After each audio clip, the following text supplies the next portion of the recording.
Hello dear students, welcome to our channel I paper classes.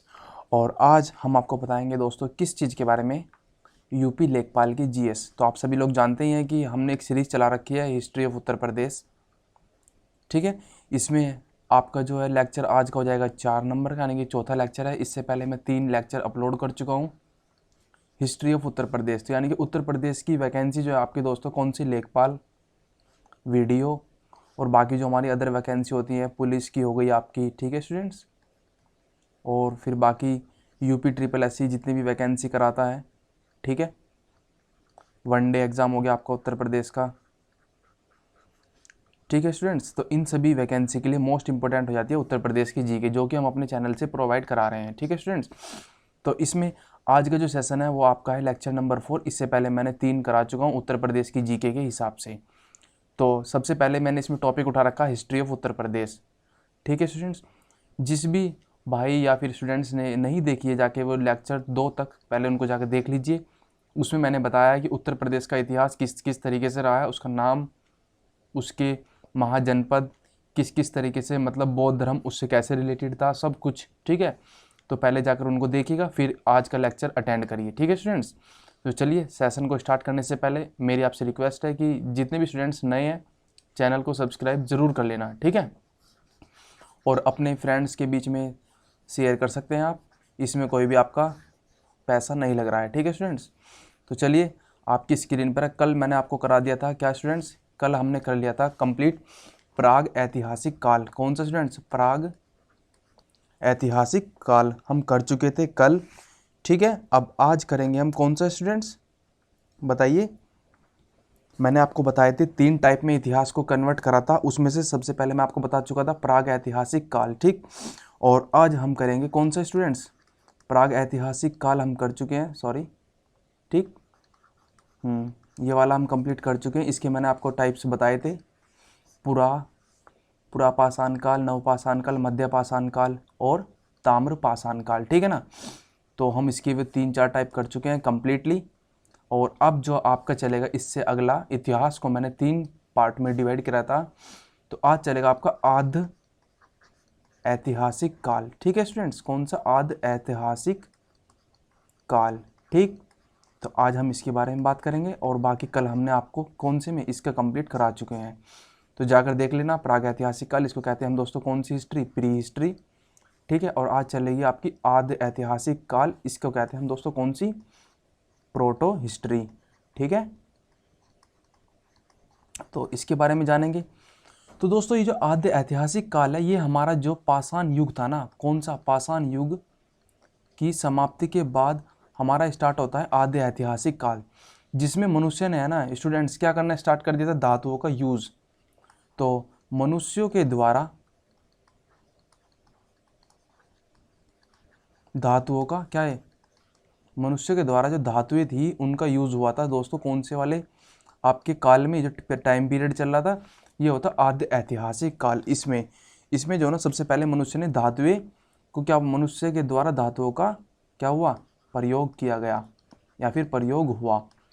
ठीक है students, तो वो मैं आपको क्रम बताऊंगा कौन कौन सी धातु किस तरीके से प्रयोग हुआ था, बिल्कुल एकदम बहुत बेस्ट वे में बताने की कोशिश करूंगा स्टूडेंट। ठीक है ना, तो सबसे पहले मैं आपको बता दूं, आद्य ऐतिहासिक का काल, पाषाण युग समाप्त हुआ। पाषाण युग की समाप्ति के बाद में आपका स्टार्ट होता है कौन सा, आद्य ऐतिहासिक काल। ठीक है, तो पाषाण आपका प्राग ऐतिहासिक काल का ही एक पार्ट है स्टूडेंट्स। ठीक है, तो आज हम पढ़ने जा रहे हैं आद्य ऐतिहासिक काल। ठीक है, तो इसके अंदर हम चलते हैं, स्टार्ट करते हैं। इसमें से मैंने आपको बताया कि मनुष्य के द्वारा सबसे पहले धातुओं का प्रयोग हुआ, तो उसमें से कौन सी धातु ऐसी थी जो सबसे पहले प्रयोग हुई थी, वो थी आपकी सबसे पहले जो तांबा।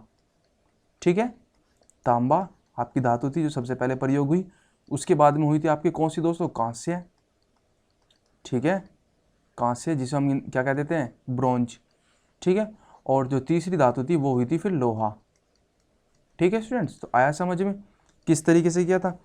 तो ये क्रम था, सबसे पहले तांबे का प्रयोग हुआ, फिर कांस्य का प्रयोग हुआ, फिर लोहे का प्रयोग हुआ। तो जो आपका आद्य ऐतिहासिक काल है, इसमें दो दोस्तों, तांबा और कांस्य, इन दोनों का ही वर्णन मिलता है। ठीक है, किस किस का, इन दोनों का ही वर्णन मिलेगा आपको आद्य ऐतिहासिक काल में। तो आज हम आद्य ऐतिहासिक काल में ताम्र पाषाण, जो ताम्र धातुएं थी, ये ताम्र पाषाण और ताम्र कांस्य धातुओं का वर्णन करेंगे, ठीक है ना। तो स्टार्ट करते हैं सेशन को बहुत ही बेस्ट वे में। पहले तो थोड़ा सा मुझे हिस्ट्री बतानी थी, मैंने आपको बताई। अब देखिएगा, सबसे पहले तो आप तो समझ गए कि मनुष्य ने सबसे पहले कौन सी धातु का प्रयोग किया था। तो ये क्वेश्चन आपका यही बन जाता है, मनुष्य ने सबसे पहले कौन सी धातु का प्रयोग किया था। मनुष्य ने सबसे पहले कौन सी धातु का प्रयोग किया था। तो मनुष्य ने सबसे पहले जो किया था वो क्या था, तांबे की धातु का प्रयोग, ठीक है ना। कौन सा दोस्तों, मनुष्य ने सबसे पहले तांबे की धातु, ठीक है ना, का प्रयोग किया था, धातु का प्रयोग किया था, ठीक है। मैंने कल आपसे स्टूडेंट से क्वेश्चन पूछा था कि तांबे का सबसे ज़्यादा प्रोडक्शन इंडिया में कहाँ पे होता है। तो इसका बता दूं मैं आपको, राजस्थान, ठीक है। राजस्थान है आपका, जिसमें आपका फेमस जगह है खेतड़ी या फिर खतेड़ी। याद कर लेना, प्रोनाउंसिएशन थोड़ी सी मिस्टेक हो रही है, या तो खेतड़ी या फिर खतेड़ी, इन दोनों में से कोई एक है, ठीक है ना स्टूडेंट्स। जो बहुत ज़्यादा फेमस है, ये ओल्ड हिस्ट्री के हिसाब से ये वाला क्वेश्चन, ठीक है। खेतड़ी या फिर खतेड़ी याद कर लेना, थोड़ी सी प्रोनाउंसिएशन में प्रॉब्लम, और कुछ नहीं है, ठीक है। तो तांबा सबसे ज़्यादा राजस्थान, जिसमें आपका ये है आपका खेतड़ी या फिर खतेड़ी, ठीक। तो ये करंट अफेयर से रिलेटेड है, ये क्वेश्चन आपका हज़ारों बार एग्जाम में आ चुका है। आगे देखिएगा, तो मनुष्य ने सबसे पहले कौन सी धातु का यूज किया, तांबे का। तो तांबे के हिसाब से अगर देखा जाए तो फिर उसके बाद में किया था इन्होंने, फिर उसके बाद, सॉरी हाँ ये तो मैं बता ही चुका हूँ, फिर उसके बाद कांस्य का प्रयोग किया था, ठीक है। तो चलिए अब आगे चलते हैं। तो इस तरीके से यूज होते गए, आद्य ऐतिहासिक काल की स्टार्टिंग हुई, मनुष्य ने इस तरीके का यूज करे। तो अब देखते हैं उत्तर प्रदेश से रिलेटेड। तो उत्तर प्रदेश की बात होती है भाई, सिंपल सी बात है। उत्तर प्रदेश में जब हम चलेंगे तो उत्तर प्रदेश में सबसे पहले ताम्र, जो उत्तर प्रदेश में सबसे पहले जो ताम्र पाषाण की जो धातुएं थी वो कहाँ पर मिली थी। उत्तर प्रदेश में ताम्र पाषाणिक, ठीक है स्टूडेंट्स, पाषाणिक धातुएं उत्तर प्रदेश में ताम्र पाषाणिक धातुएं या फिर धातुओं का साक्ष्य, ठीक है स्टूडेंट्स। कहाँ पे मिला था, ये मिला था आपका कौन कौन सी जगह थी। एक हो जाती है आपकी मेरठ, मेरठ में हो गया आपका आलमगीरपुर, ठीक है ना स्टूडेंट्स, आलमगीरपुर, ठीक। ये आपका आलमगीरपुर है हिंडन नदी के आसपास, कौन सी, इसको मैं बताऊंगा। ये हो गया आपका मेरठ, जो कि हिंडन नदी के आसपास था, हिंडन नदी, ठीक। और पहला तो ये हो गया आपका। फिर दूसरे नंबर पे था आपका स्टूडेंट्स, एक और था, उसका नाम क्या है, उसका नाम है आपका कौन सा, सहारनपुर। कौन सा स्टूडेंट्स, सहारनपुर, ठीक है। तो याद हो जाएंगे दोनों, सहारनपुर, ठीक। तो ताम्र पाषाणिक धातुओं का साक्ष्य जो उत्तर प्रदेश में मिले थे इस तरीके के, तो वो मिले थे आपके मेरठ और सहारनपुर में। आगे चलते हैं दोस्तों, आगे आप मतलब उत्तर प्रदेश से रिलेटेड जो थी मैंने आपको बताने की कोशिश की थी। अब क्या होता है दोस्तों, सैंधव सभ्यता, सैंधव सभ्यता का विकास होता है। कौन सी दोस्तों, सैंधव सभ्यता। सैंधव सभ्यता ऐसी सभ्यता थी जिसमें कांस्य का ज़्यादा यूज हुआ था। कौन सी दोस्तों, कांस्य, यानी कि ताम्र पाषाणिक में ताम्र यानी कि तांबे की धातुओं का प्रयोग होता। अब आपकी चल जाती है दूसरे नंबर पे, अगर मैं आपको एक पॉइंट्स लिखाना चाहूँ, सैंधव सभ्यता, ठीक है स्टूडेंट, सैंधव सभ्यता। इसका स्टार्टिंग कैसे होती है पहले तो उसके बारे में जानेंगे। जो सैंधव सभ्यता थी ये कब से मतलब किस तरीके से आई, कैसे कैसे हुआ, तो इसको थोड़ा सा आप स्क्रॉल कर लेते हैं क्योंकि जगह भी तो हो ना, ठीक है। तो चलिए इसके बारे में सबसे पहले मैं आपको बताऊंगा सैंधव सभ्यता। सैंधव सभ्यता की स्टार्टिंग होती है आपके स्टूडेंट्स, कहाँ गया भाई, ग्रीन वाला ले लेते हैं, ठीक है ना, हाँ ये ठीक है, ठीक। तो देखिएगा किस तरीके से है, छोड़ दिया, बिल्कुल बहुत अच्छे, कोई नहीं, चलो ये थोड़ा सा बार बार ऐसी ही है ना सॉफ्टवेयर कुछ, ठीक है। तो सैंधव सभ्यता, सैंधव सभ्यता की जो स्टार्टिंग होती है किस तरीके से हुई थी, जब ताम्र पाषाण युग, ताम्र पाषाणिक युग जो चल रहा था हमारा ये वाला, ताम्र पाषाण युग की समाप्ति, ठीक है ना, इसके बाद और आपका जो इसके बाद जो मतलब उदय होता है ना वो सैंधव सभ्यता का होता है। इसके बाद होता है आपका सैंधव सभ्यता। तो सैंधव सभ्यता का जो उदय हुआ था ताम्र पाषाण युग के बाद हुआ था, ठीक है। तो मैं इसको थोड़ा सा इरेज कर लेता हूँ, ठीक है। कब हुआ था स्टूडेंट्स, ताम्र पाषाण युग के बाद, ठीक है। सिंधु सभ्यता का मतलब उदय हुआ। और जो सिंधु सभ्यता थी किस पे मतलब किस पर आधारित थी, ये सबसे ज़्यादा जो इसमें सबसे ज़्यादा धातु का यूज़ हुआ था वो था कांस्य धातु का यूज़, कांस्य धातु का यूज़ का प्रयोग हुआ था सबसे ज़्यादा इसी में। ठीक है, थोड़ा सा इसको सिस्टमेटिकली तरीके से लिख लेना, क्योंकि सिंधु सभ्यता का स्टार्टिंग होती है ताम्र पाषाण युग के बाद होती है, जो हमारे कंप्लीट हुआ ऊपर वाला सिंधु सभ्यता आ गई, उसमें सबसे ज़्यादा कांस्य धातु का प्रयोग हुआ था। तो ये मोस्ट इंपॉर्टेंट क्वेश्चन है आपका, कांस्य धातु का प्रयोग कौन सी सभ्यता के अधीन सबसे ज़्यादा हुआ था। ठीक है, और अगर इसका भी देखा जाए तो दोस्तों इसके साक्ष्य कहाँ पे मिले थे सबसे ज़्यादा, सिंधु सभ्यता में दोस्तों तो आपकी कौन सी थी, कांस्य के, इसके भी साक्ष्य मिलते हैं, कांस्य के साक्ष्य सबसे ज़्यादा कहाँ से मिले थे, पश्चिम उत्तर प्रदेश। सबसे पहले तो आपका वेस्ट यूपी, वेस्ट यूपी में कौन कौन से थे आपके स्टूडेंट्स, वही मेरठ, ठीक है, मेरठ में यही आलमगीरपुर, ठीक है ना, सेम। और फिर आपका कौन सा हो जाता है दोस्तों, सहारनपुर, ठीक है, कौन से स्टूडेंट्स, सहारनपुर, ठीक, जिसमें आपके दो गांव थे, कौन कौन से थे, एक तो था आपका बड़ा गांव, बड़ा गांव, ठीक है, जो मैंने आपको कल बताया था बड़ा गांव, ठीक है ना, उसमें आई थिंक बाई मिस्टेक ये होगा कि मैंने सबसे बड़ा गांव बता दिया था वो दोस्तों, थोड़ा सा उसमें मतलब उसको रिप्लेस कर लेना कि सहारनपुर के सबसे बड़ा गांव था, यानी कि बड़ा गांव में साक्ष्य मिले थे कांस्य युग के, सॉरी कांस्य धातु के, और वह एक था हुल्लास, ठीक है ना। तो ये दो जगह थी कहाँ पे, सहारनपुर में। ये क्वेश्चन आए हुए हैं इसलिए लिखा रहा हूँ बार बार, ठीक है ना, ये क्वेश्चन आए हुए हैं इसलिए लिखा रहा हूँ, ठीक। आगे देखिएगा, तो इस तरीके से सिंधु सभ्यता आई, सिंधु सभ्यता का विकास हुआ, कांस्य धातु का इन्होंने यूज़ करा, और उसके साक्ष्य कहाँ से मिले थे, मेरठ सहारनपुर से मिले थे।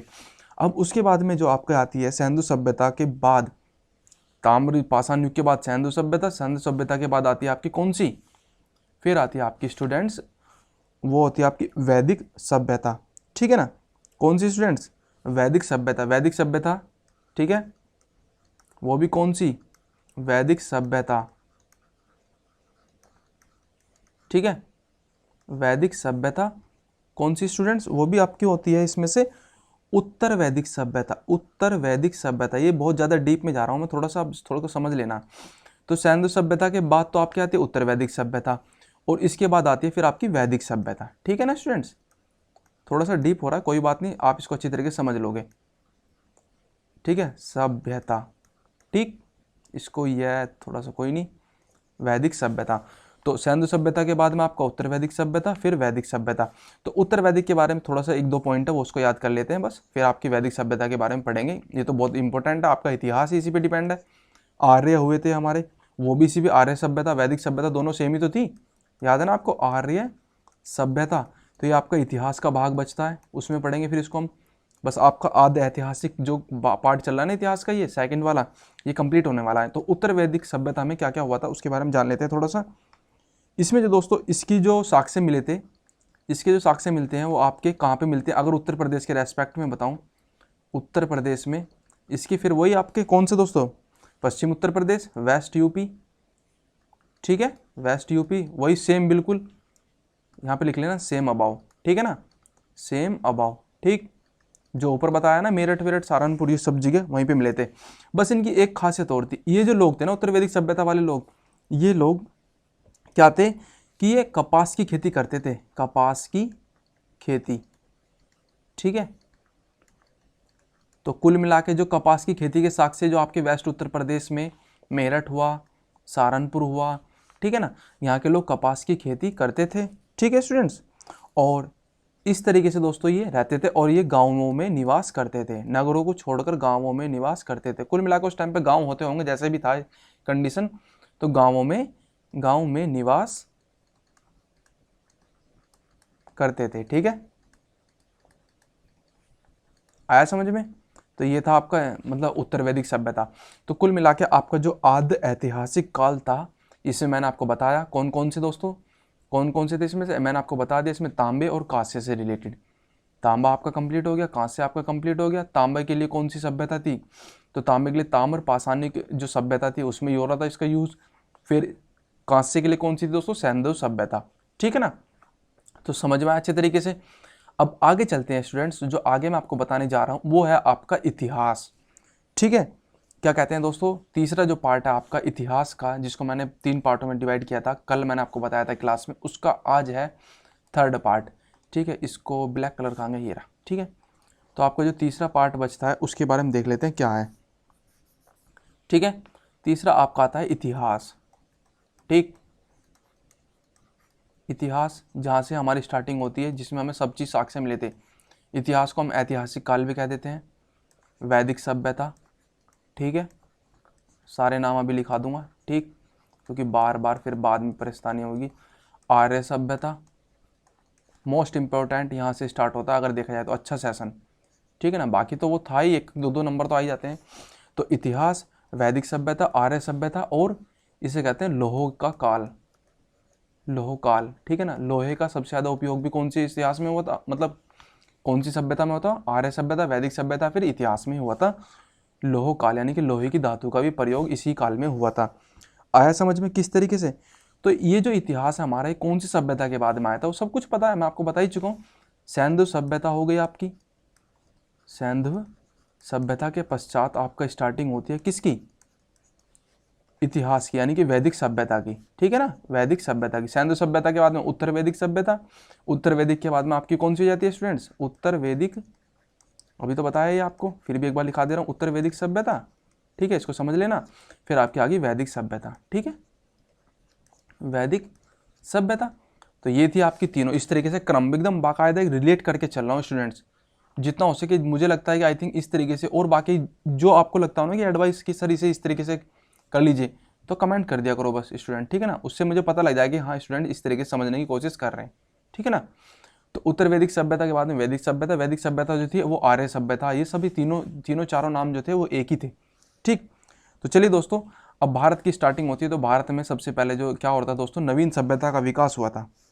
जो नवीन सभ्यता थी, नवीन सभ्यता वो कौन सी थी? आपकी वैदिक सभ्यता थी। नवीन सभ्यता थी आपकी, सभ्यता का विकास किस में हुआ? भारत में हुआ। नवीन सभ्यता का विकास भारत में हुआ। ठीक है ना, जिसका नाम था आपका कौन सी? वैदिक।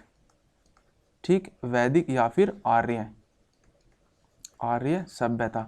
ठीक है, से ये याद कर लेना, से और जीरो जो बना रहा हूँ। ठीक है, थोड़ा सा इसको सही से कर लेते हैं, ये वाला।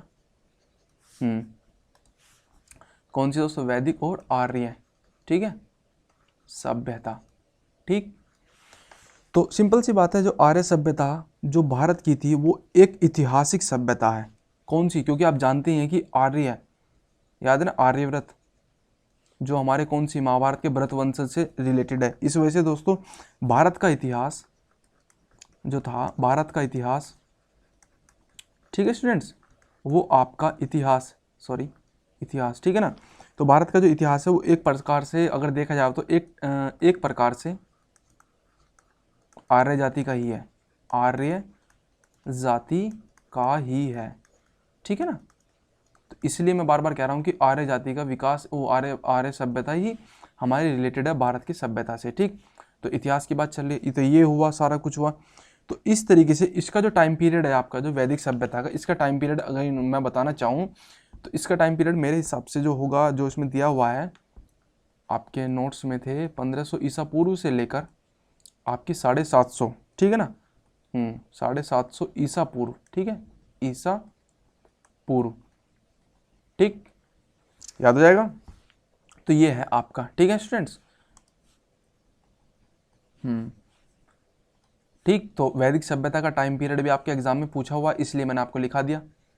ठीक, आगे देखिए, आगे चलते हैं। भारत का इतिहास एक प्रकार की आर्य जाति का ही है, और इसको जो है ना 2 भागों में बांट दिया था। अगर देखा जाए तो आर्य सभ्यता को 2 भागों में बांट दिया गया था। वो कौन कौन सी थी? आर्य सभ्यता को जो 2 भागों में बांटा गया था वो कौन कौन सी थी? हाँ, तो उत्तर वैदिक काल और ऋग वैदिक काल। कौन से स्टूडेंट्स? ऋग वैदिक काल, ठीक है, और उत्तर वैदिक काल। ठीक है ना, उत्तर वैदिक काल। ठीक, याद हो जाएगा, ऋग वैदिक काल और उत्तर वैदिक काल 2 भागों में बांट दिया गया था। और इनका जो अध्ययन का जो मतलब एक नोबल्स था ना, इनको अध्ययन का, यानी कि कुल मिला के इस काल के इतिहास को जानने का जो स्रोत है वो केवल क्या है, ऋग्वेद ही है। तो कुल मिला के अगर मैं इसे लिखना चाहूँ तो इस काल को आर्य सभ्यता का काल, ठीक है ना, इसको काल लिख लेते हैं, थोड़ा सा टाइम पीरियड याद हो जाएगा, या युग को जानने का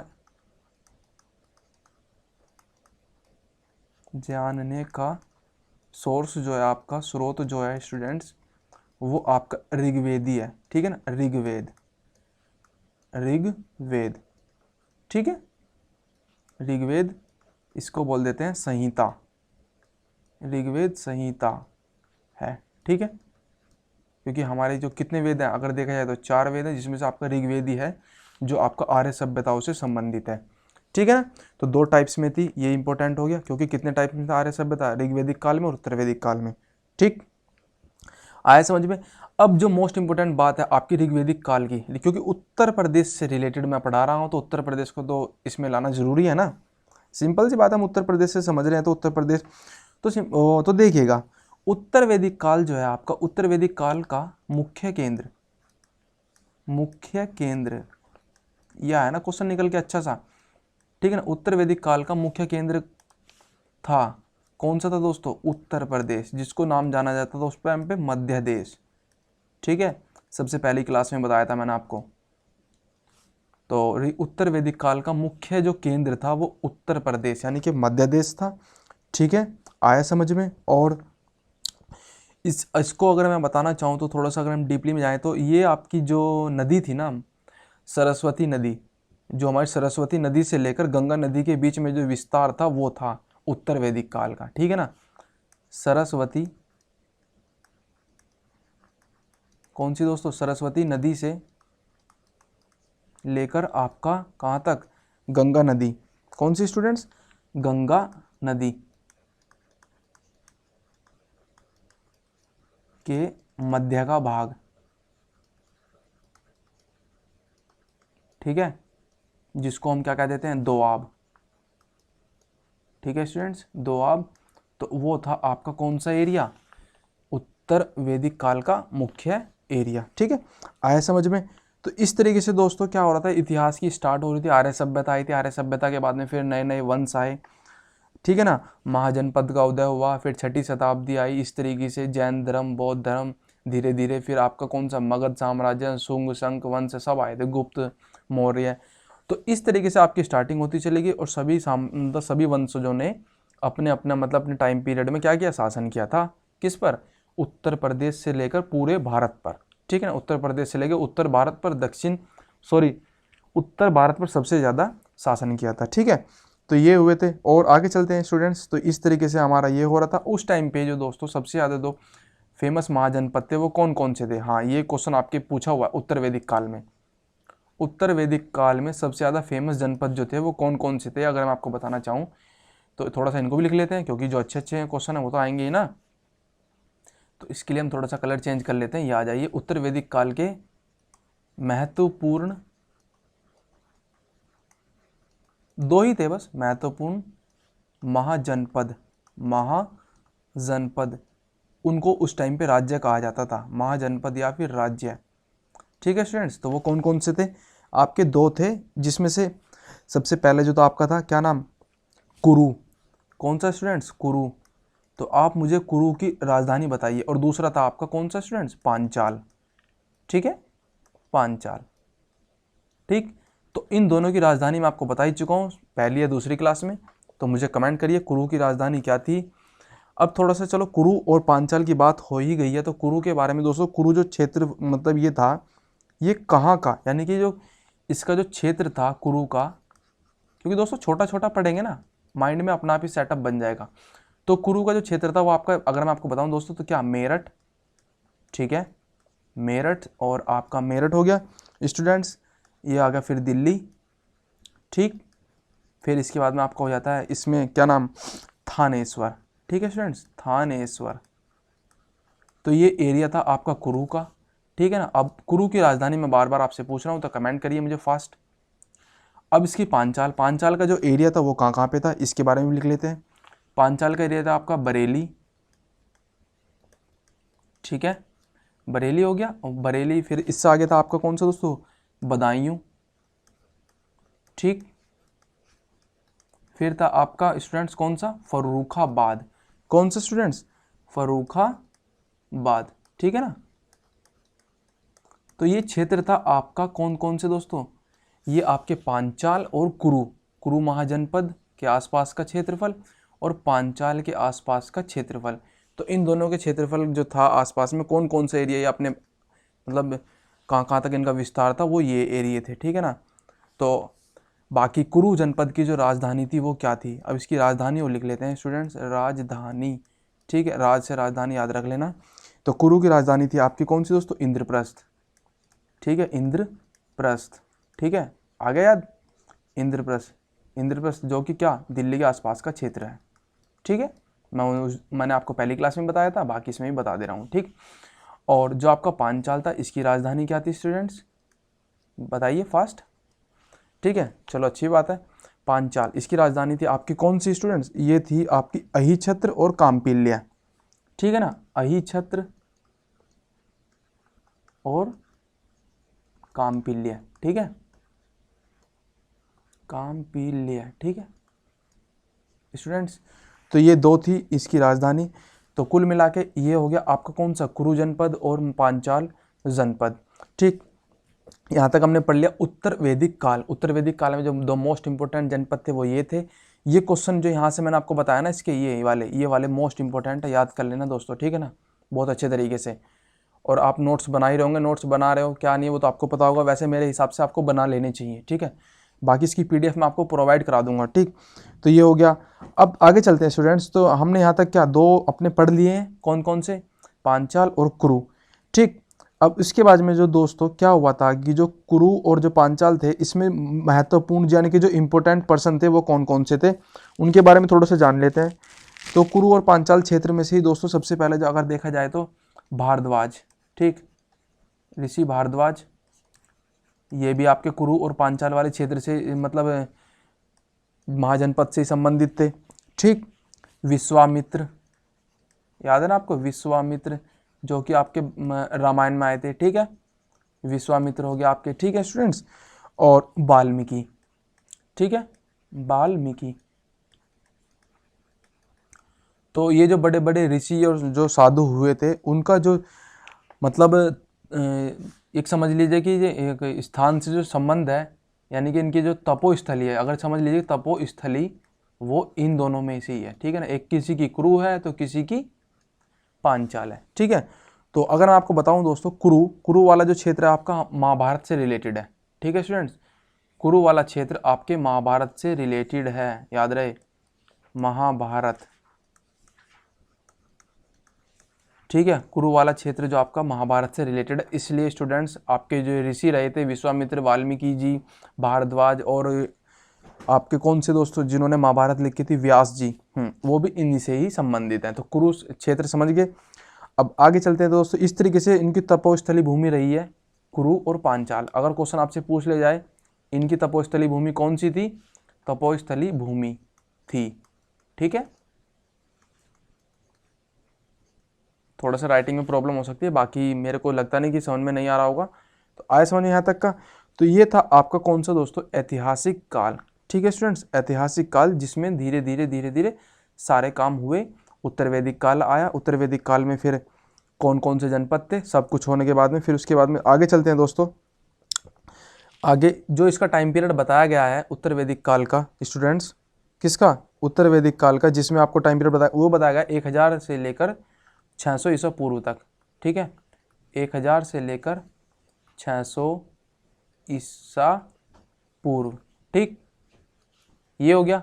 जो मोस्ट इंपोर्टेंट बात होगी वो बाकायदा आपको लिखाई जाएगी स्टूडेंट, ठीक है ना। तो याद कर लेना 1000 से लेकर 600 ईसा पूर्व तक उत्तर वैदिक काल का जो टाइम पीरियड है।